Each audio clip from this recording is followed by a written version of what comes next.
What is up, YouTube family?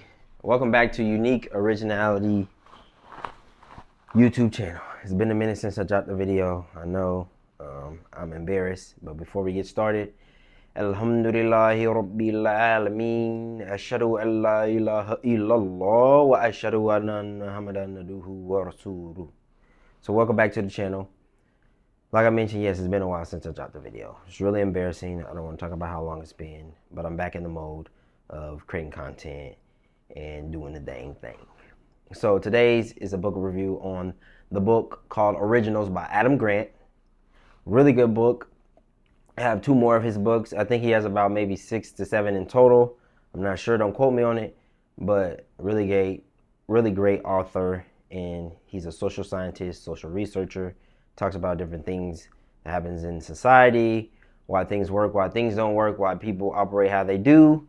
And I think you can gain a really lot of insight and knowledge from it if you look at it from a growth mindset, not a fixed mindset, because I think everybody can grow themselves and change if you're willing to go through the dirt. Like they say, a rose has to go through dirt before it can blossom and be beautiful and smell good, and give a dozen roses that'll cost about $50 to your wife or your mother. But that's besides the point. But I actually have 4 takeaways from the book. The first one was, it actually helped me start this channel, about what original is, about originality, how to look at things from a simplistic view but still create momentum or even start a trend. The second one was how to challenge or understand the corporate setting of the processes and systems, and how to push back on those and how to get your ideas to move things forward, especially if you have a better way. And then the third one was of how to challenge the status quo.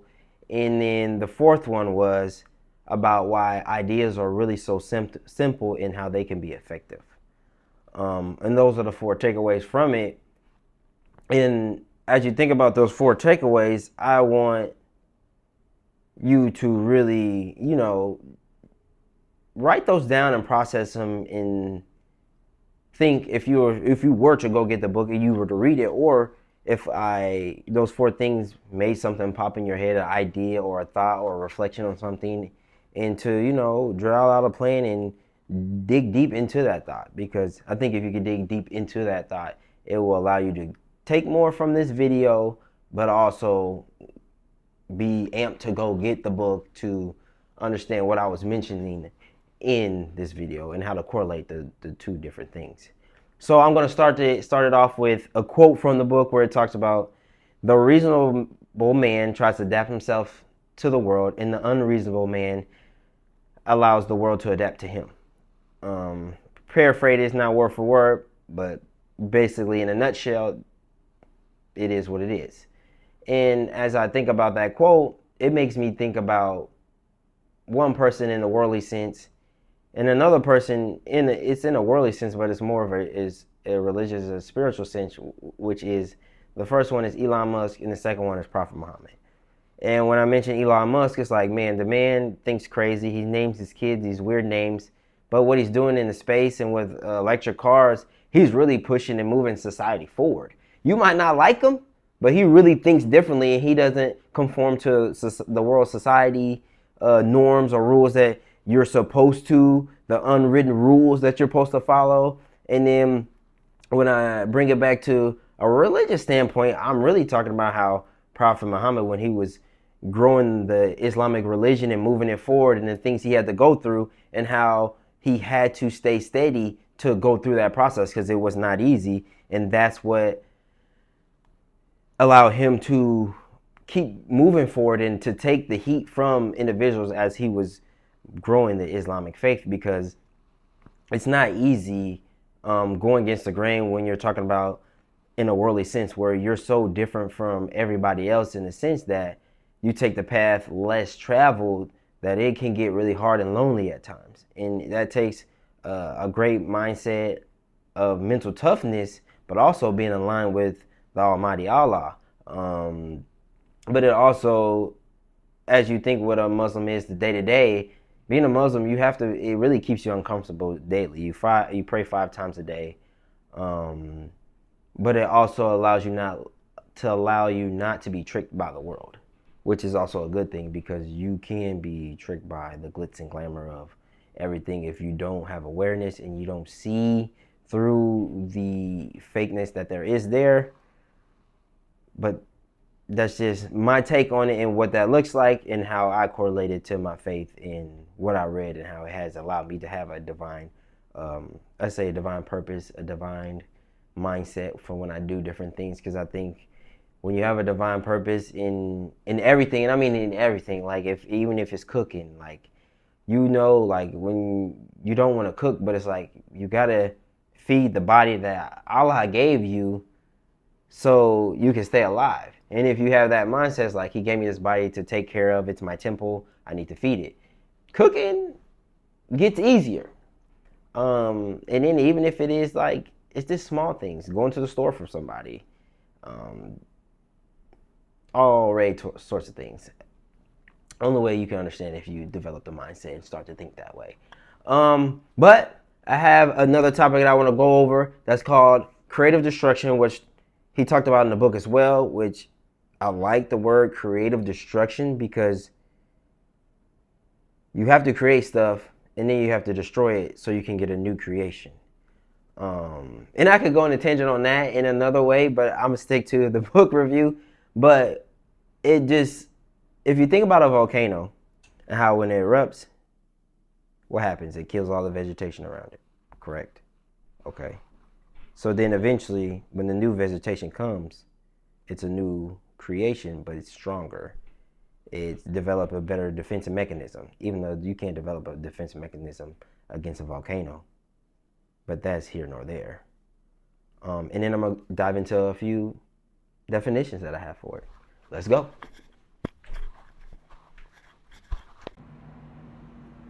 So the second part of this video is about creative destruction, which there's 2 definitions. They're like 2 to 3 parters.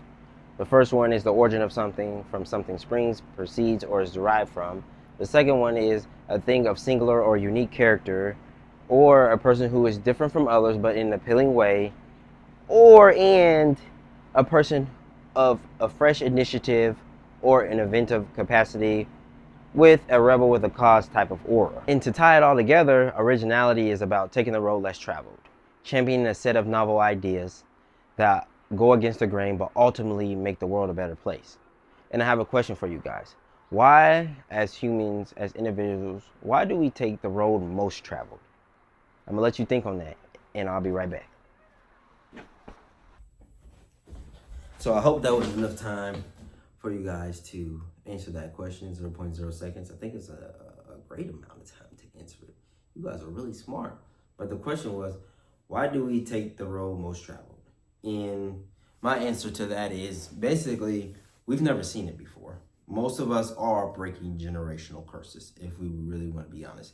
I would say 90% of the world is breaking those. So it's like when you don't see it, you don't have parents who particularly chase after their dreams because they feel like they had to take care of you. I get it, because they maybe had us at a young age. I understand it, but that's why a lot of people take the path most traveled, because you don't see it, you don't have a good example of it, and then when you try to embark on that journey, it's hard, or you don't have the support there to help you along the journey, so then you quit. So it's a bunch of different factors that come into it as why most people take that path. And my definition when it comes to creative destruction is basically you having your own set of rules. You have a rebel with a cause energy towards that. But because you live with your own set of rules and you have that rebel with a cause energy, you set a movement for the world in a good way. And I think that's very good to live your life in that manner, because it allows a bunch of different doors that you might have never thought that you could get into that opens up for you. And then you're taking another step to develop yourself in the right manner. You're adding a layer on to your growth. You're adding more water to the seeds you have planted by having a gardener mindset, because you have to plant a lot of seeds to really truly get the results you're looking for. But at the same time, you have to relinquish the results because you're not in control of those results. At the end of the day, Allah's in control of the results. You can do everything you want to do and still not get the results you wanted. Like, it's hard to comprehend. Like, you can go out there and talk to 1 million people in real estate. Say you want to be in real estate. You can go out there and try to build a book of business and still never sell a house. Your sign is, I would say, maybe after the 250th person or 3 years after you've been in real estate and nothing's happened, it's time to move on. But that's another tangent for a different day. And then he had this word in the book that's called, don't crucify me if I don't say it right. You probably won't even know how to say it right either. But it's called kleptomnesia. It's basically remembering other people's ideas as if they were our own, with which there's nothing actually wrong with that. You just cannot be a exact carbon copy. I like to say this now. It's all right to plagiarize. You can get in trouble in school or stuff like that. Yeah, you definitely get in trouble. But in the real world, where life it matters and life is hard, you better plagiarize to a certain extent. If the person has a certain characteristics in their good habits and it aligns with your faith, then you go plagiarize. And then lastly, when it comes to the creative destruction, you just have to give yourself the confidence to be creative and innovative. Because the more confidence you give yourself, the more chances you take, the more you get comfortable in it, and the more ideas that come to you. When you're first starting off, you just have to obsess about one simple thing. One idea you got, just obsess about it, and a bunch of answers will start to come to you. And you just sit there and think through the answers, work through them. If you have somebody you can talk to about the ideas and the answers that you came up with, talk to those people. They might be understand you. Even if they don't understand you, if you can get it out and hear yourself speak, you'll start to think like, oh, okay, I'm on the right path. I know what I'm doing. And a lot of doors start to open up for you. You'll start to be more original. You'll be able to use simplistic ideas to get things moving in the right direction. And then maybe you can turn them into a complex idea that is your own. You just have to take the baby steps there first. But before I let you guys get out of here, I have 3 questions. And we finna get to it. Okay, I'm back like I never left. I'm sorry I left you guys. Okay, so my 3 questions is, why are people scared to be original? Why do people consider themselves not creative? Third, where do you get your inspiration from? Let me know. And I can answer all 3 of those for myself. So the first one was, why are people scared to be original? Because you're scared of rejection. I was scared of rejection a little bit, I ain't gonna lie. Because there's pieces that people accepted of me, and then there's pieces people wouldn't accept of me. So I'm like, okay, how do I still be myself, be authentic, and not get rejected? But at the end of the day, if you want to be a trailblazer and you want to be a rebel with a cause, you got to accept the fact that you're going to be rejected. Nobody's going to accept you. Everybody won't accept you. You can't please everybody. It's okay. And also, I thought simple ideas didn't get you nowhere. I thought I had to have this big, audacious, complex idea that was going to create success almost overnight type of thing. But then I realized, like, if you're going to have a gardener mindset, you got to plant the seed first. You got to water the seed. Your seed could be an oak tree. It might take forever to grow. Or it could be a bamboo tree. Bamboo trees, I think they take like, I don't know how long. But I know it takes like, they barely grow the first like maybe I think 5 or 6 years, they barely grow at all. And then don't quote me on this, but I think that 6th year or that 7th year, they grow like 20 feet. But obviously, as an example, you know what I mean. And the second question is, where do the people who are creative, where do they get the inspiration from? For me, it's a multitude of places. The first one is depending on the Allah. Without him, nothing would be possible. The fact that I'm aligned with him, I have a divine purpose and a divine perspective. I think that allows me to have creative ability to think of things because it's effortless. It's not me doing everything for a personal gain. It's more for the whole ummah, which means community. That's really what's for the ideas I have, the things I want to do, the things I want to create. It's not for me, it's for others. Yeah, first things do start out for you, that's okay, but eventually you have to shift into a others first centric mindset to be able to actually truly have the success and really bask in it and really feel like you've done something, compared to the hustle culture where it feels like you've always got to be doing something even when you get to the success, and you miss out on all the things that were there in front of you that made the journey even worth it in the first place. And then the other areas of inspiration I get from is fashion and real estate. I think fashion and real estate coincide with each other because in fashion, if you know colors, layers, shapes, algebra, no, I'm just kidding. But if you know those different things, you can really put things together. Yes, there's some celebrities that just do stuff, which is crazy to me. But those people who really be lemon pepper stepping, they know what to do when it comes to colors, the layering, the shapes, the geometry. They know how to put it together, especially them Asians overseas, boy, they be dripping. But that's besides the point. But when it comes to real estate is really the same thing. When you start to buy your own properties, you start to renovate houses, you start to fix and flip them. You're like, okay, if I create the house this way, add a little thing here this way, this creates this like centric vibe that people want to be in it. Or if you create things, a big opening, but the way you structure it and it has light coming in, that's like, it does something to somebody. It creates an energy and a vibe to a person when they're walking through the home, like, yes, this could be my home. This could be the space where I can think and do work and just be myself, or just reflect, or just lay there and not think about anything. Like, those things coincide with, and then the colors of, do you want to make a person feel like those things all matter? The color palette, like the color scheme, those things matter too. And another place is really fashion. I mean, not fashion, sneakers. I guess you could put that in fashion, but that's just another place of inspiration, because I'm not a person who's big on like hype shoes. I like shoes like, I don't know if any of y'all remember those low top nines, those mango nines. Them was fire to me. They had the little gray specs on them with the gray shoelaces.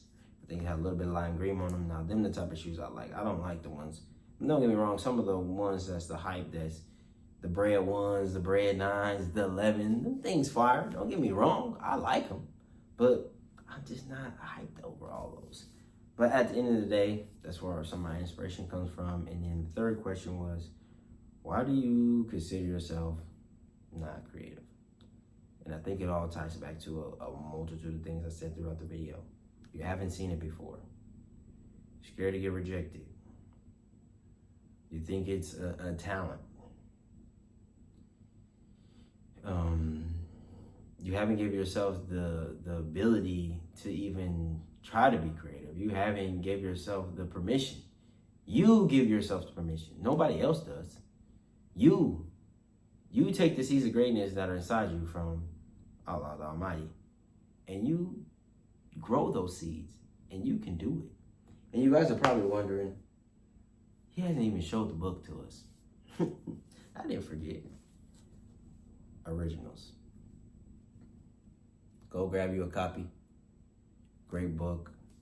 I think you guys will take a lot from it, especially if you really read it, take notes, make notes in it, and you apply it. This video actually could have been way longer, but I knew, I was like, that don't even make sense to try to do what I was going to do, because I was writing about every chapter, but you can't do that. You got to leave some of the spice up in there so the person can go taste it. But I appreciate you guys sticking with me throughout the video.